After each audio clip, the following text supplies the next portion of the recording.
Hey horror fans! Welcome to BitBlitz Horror. Today, we're diving into a chilling tale of survival against zombies on the high seas.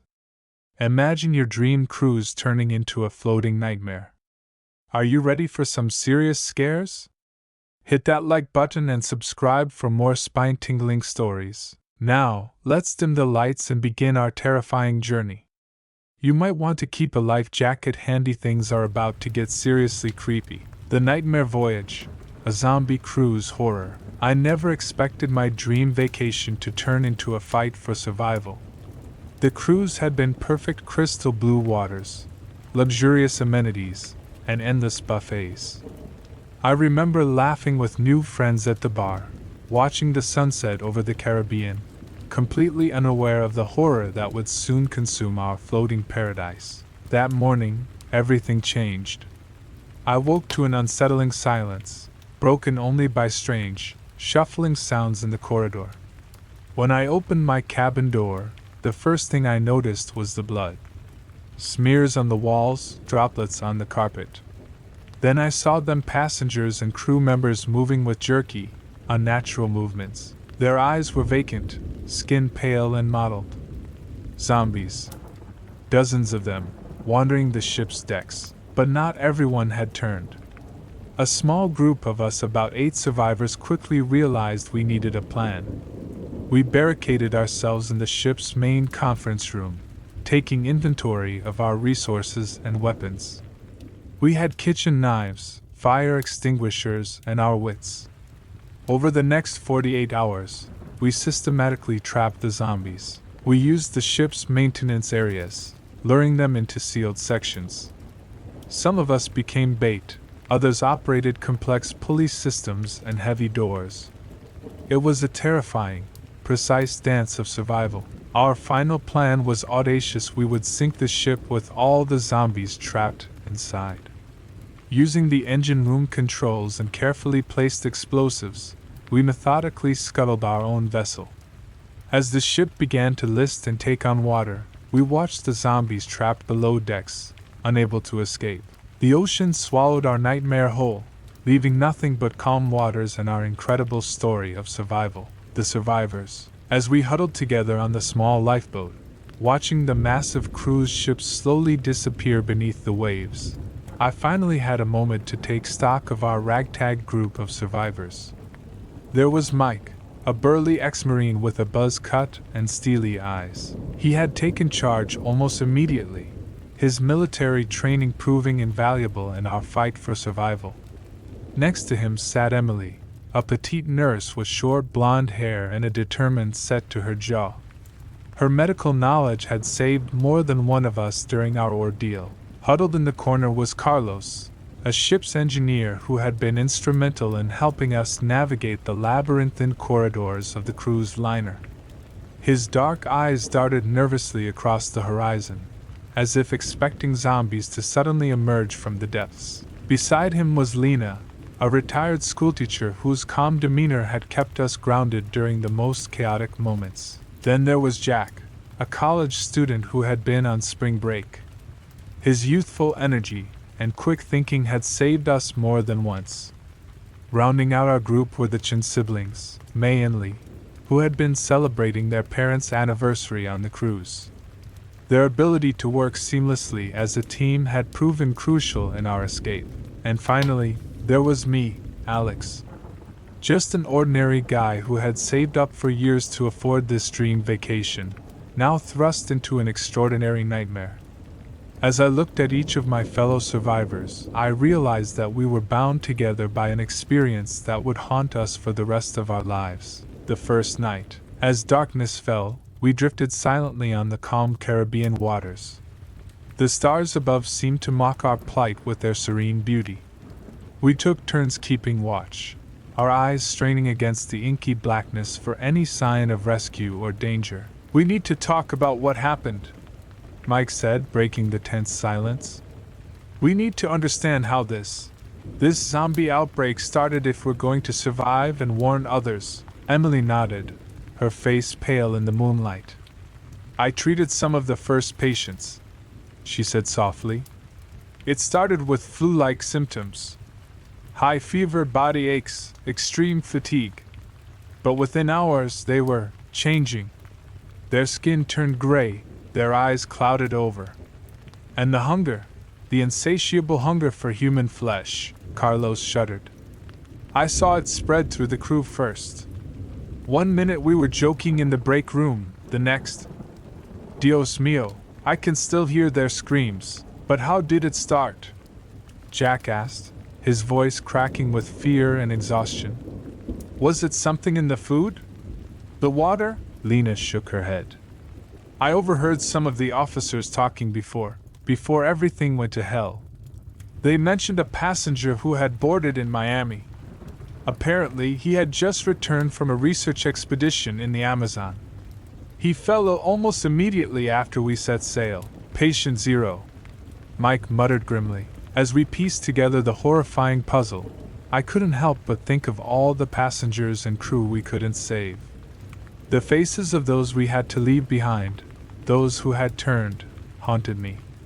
The weight of survival pressed down on us, a burden we would carry for the rest of our lives. The rescue that wasn't. Dawn broke, painting the sky in hues of pink and orange. Our hopes lifted as we spotted a ship on the horizon. We waved frantically, shouting ourselves hoarse. As the vessel drew closer, we realized it was a small fishing boat. Hey! Jack yelled, waving his arms. Over here! We need help! The fishing boat slowed as it approached, and we could see 3 men on deck, looking at us with a mixture of curiosity and concern. But as they drew nearer, my heart sank. Something was off about their movements, their vacant stares. No! I whispered, the horror of realization dawning on me. No, no, no! Mike saw it too. His body tensed, ready for action. Everyone, get down! He barked. The fishing boat was full of zombies. As it pulled alongside our lifeboat, the undead creatures lunged at us, their rotting hands grasping, jaws snapping hungrily. Chaos erupted. Mike and Carlos used the oars to beat back the zombies, while Lena and Emily desperately tried to push our lifeboat away.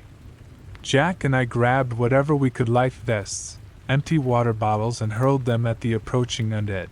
In the frenzy, Lee lost his balance and fell into the water between the 2 boats. Lee!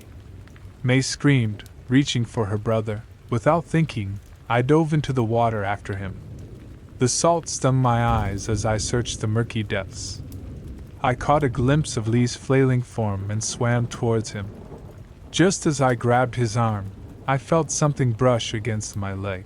Looking down, I saw a zombie, still strapped to a seat from the sunken cruise ship, its dead eyes fixed on me as it clawed its way up from the depths. With a surge of adrenaline, I kicked hard, propelling Lee and myself towards the surface.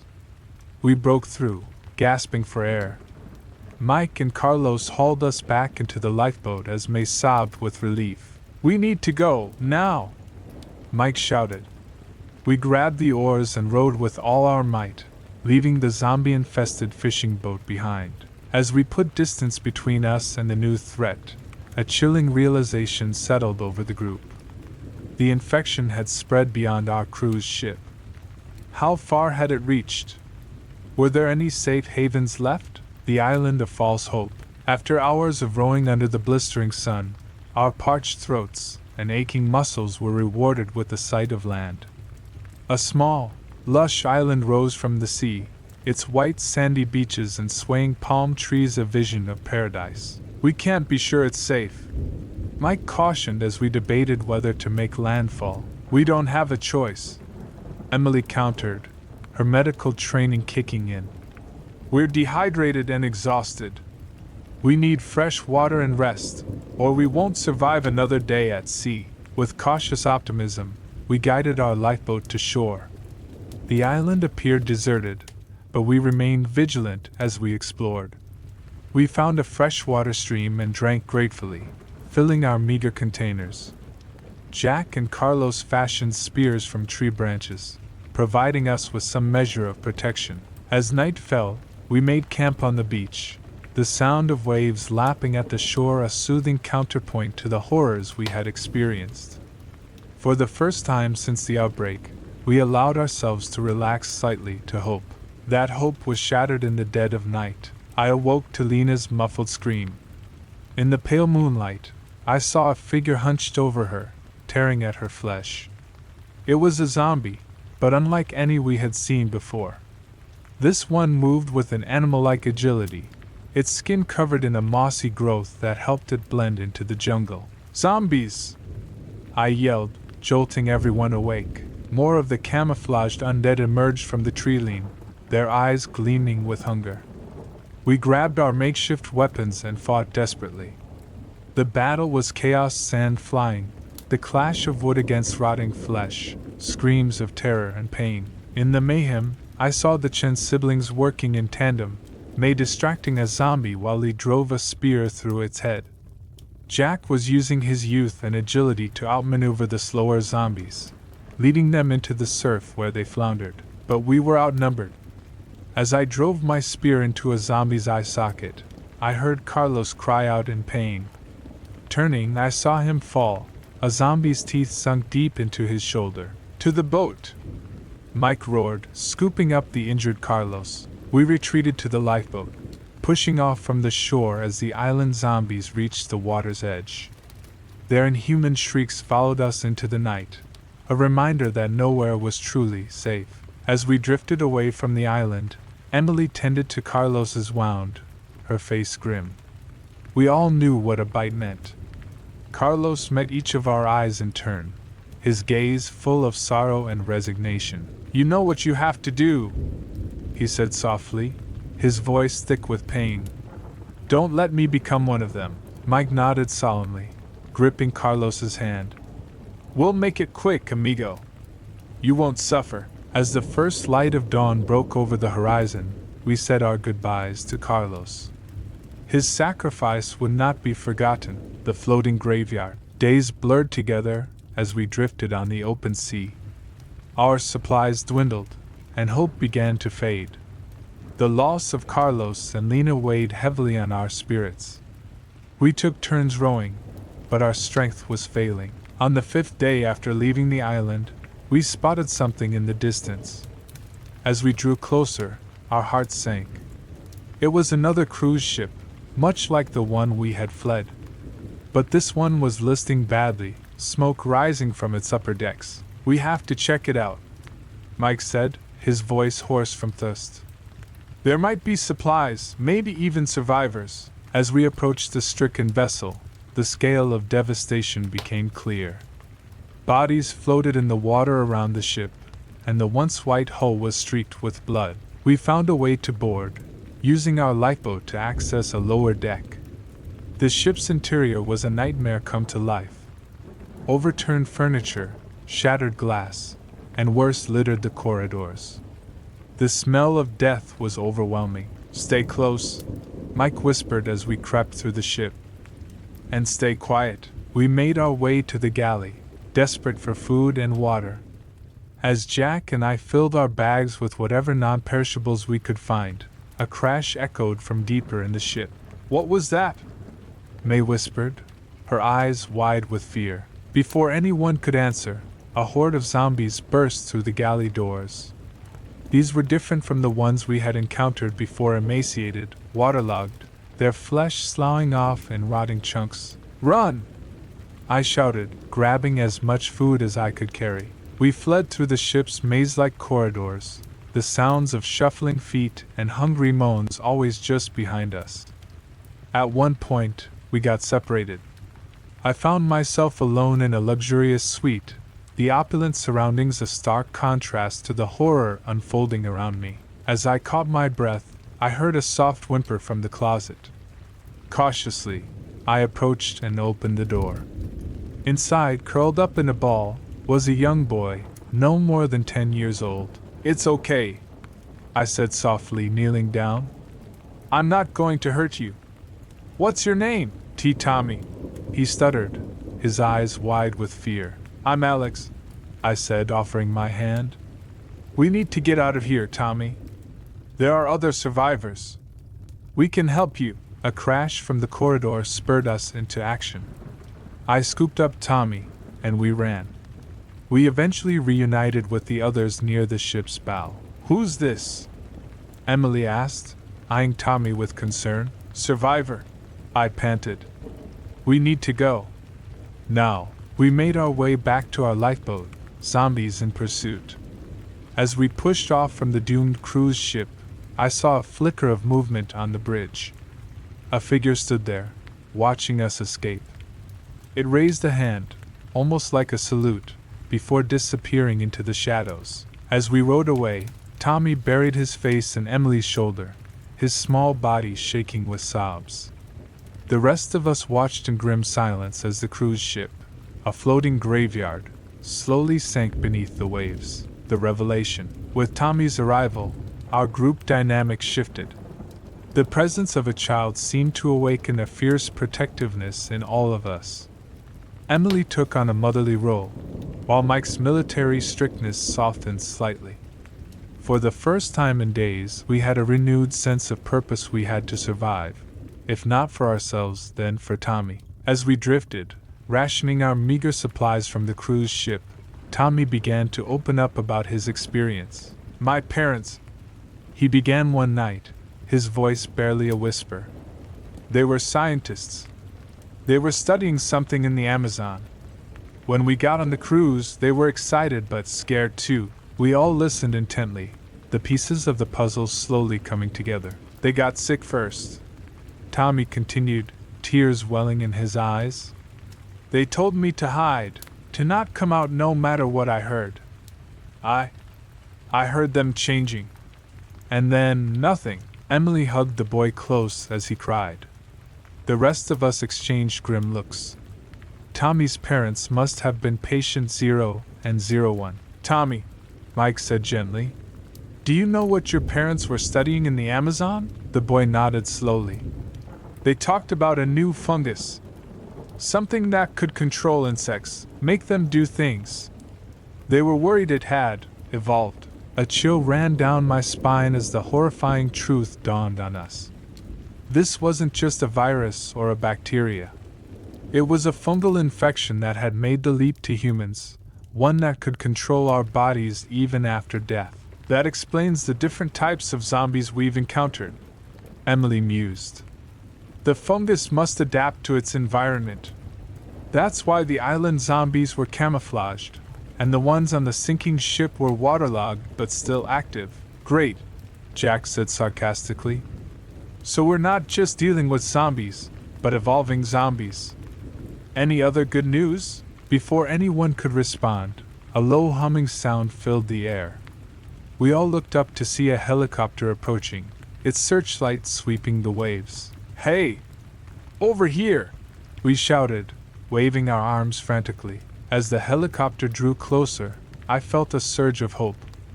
Maybe, just maybe, our nightmare was finally coming to an end. But as the searchlight illuminated our small boat, I saw Tommy's eyes widen in terror. "No," he whispered. "Not them. Anyone but them." The rescue. The helicopter hovered above us, its downdraft creating a miniature maelstrom in the calm Caribbean waters. A voice boomed from a loudspeaker, barely audible above the chopper's rotor blades. "Survivors, remain calm. We are here to help. Prepare to be extracted." Relief washed over me, but it was short-lived. I noticed Tommy trembling, his small hands clenched into fists. "Tommy, what's wrong?" I asked, having to shout to be heard. "These people are here to rescue us." He shook his head violently. "No! They're bad people. They worked with my parents. They wanted the fungus. They said it could be a weapon." A chill ran down my spine as I processed Tommy's words. I locked eyes with Mike, seeing my own dawning horror reflected in his face. Before we could react, a rope ladder unfurled from the helicopter.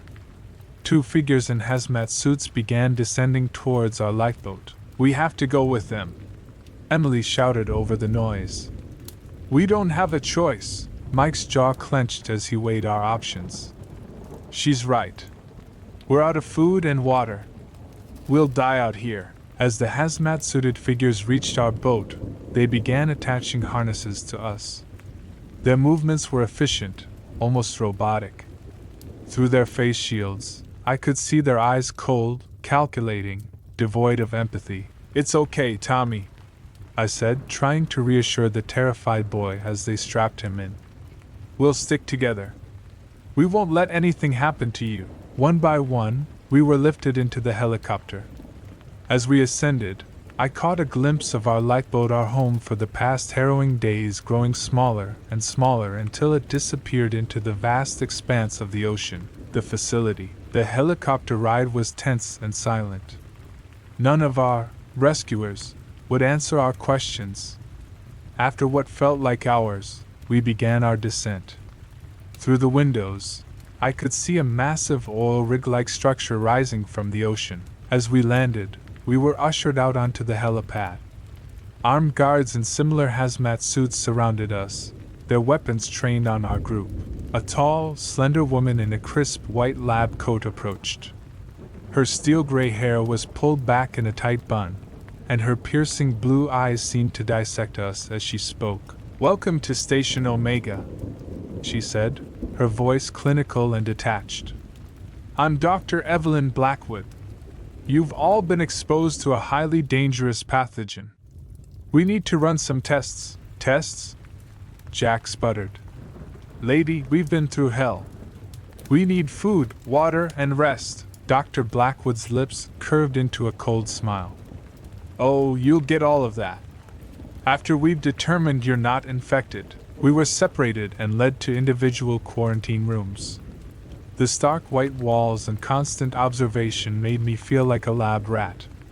Days blurred together as we were subjected to endless medical tests and interrogations about our experiences. Through whispered conversations during brief moments of contact, we pieced together the truth. Station Omega wasn't a rescue facility, it was a research station. They had engineered the fungal outbreak, releasing it in the Amazon to test its potential as a bioweapon. The cruise ship outbreak was an unexpected acceleration of their plans. The escape. Weeks passed, and we realized we weren't guests, we were prisoners. Tommy's parents had been lead scientists on the project before they grew a conscience and tried to expose the truth. Now, their son was the key to perfecting the bioweapon. We knew we had to escape, not just for ourselves, but to expose the truth to the world. Our opportunity came during a power fluctuation caused by a tropical storm. The electronic locks on our doors failed, and chaos erupted in the facility. We fought our way through guards and infected test subjects, the latter having broken free in the confusion. The horror of the cruise ship played out again, but this time, we were prepared. We knew how to fight, how to survive. As alarms blared and gunshots echoed through the corridors, we made our way to the communications center. Mike and May held off waves of guards and zombies while Jack, Emily, and I hacked into the system. "It's done!" Jack shouted triumphantly. "I've uploaded all their files to every major news outlet and government agency in the world. Their secrets are out, but our victory was short-lived." Dr. Blackwood's voice came over the intercom, cold fury evident in her tone. "You think you've won? You've doomed humanity. Without our research, the world will fall to this plague. And you won't live to see it." The facility began to shake. They were scuttling the station. "We need to go, now!" Mike roared. We fought our way to the docking bay, where a single speedboat remained. As we sped away from the sinking station, I held Tommy close, watching the facility disappear beneath the waves. Epilogue. The world changed after that day. The truth about the outbreak sparked global outrage and a massive international response. Quarantine zones were established, and a cure was developed using the data we had released. Our small group of survivors became reluctant heroes. We testified before world leaders, helped develop protocols for dealing with outbreaks, and worked tirelessly to prevent anything like this from ever happening again. As for Tommy, he found a new family in us. We all took turns caring for him, helping him process the trauma and loss he had experienced. In time, his nightmares faded, replaced by hope for the future. Years later, as I watched Tommy graduate from college with a degree in epidemiology, I reflected on our incredible journey. The horrors we had faced, the lives we had lost, the battles we had fought, they had changed us forever. But they had also shown us the incredible strength of the human spirit, the power of unity in the face of unspeakable terror. Our nightmare voyage had ended, but its impact would be felt for generations to come. And we, the survivors, would always stand ready to face whatever new horrors the future might bring. As Tommy hugged each of us after the ceremony, his eyes shining with tears of joy, I knew that every hardship, every terrifying moment, had been worth it. We had not just survived, we had ensured a future for Tommy, for ourselves, and for humanity. The zombies were gone, but our vigilance would never waver. For we knew, better than anyone, that the true monsters were not the undead, but those who would sacrifice humanity for power. And against those monsters, we would always stand united,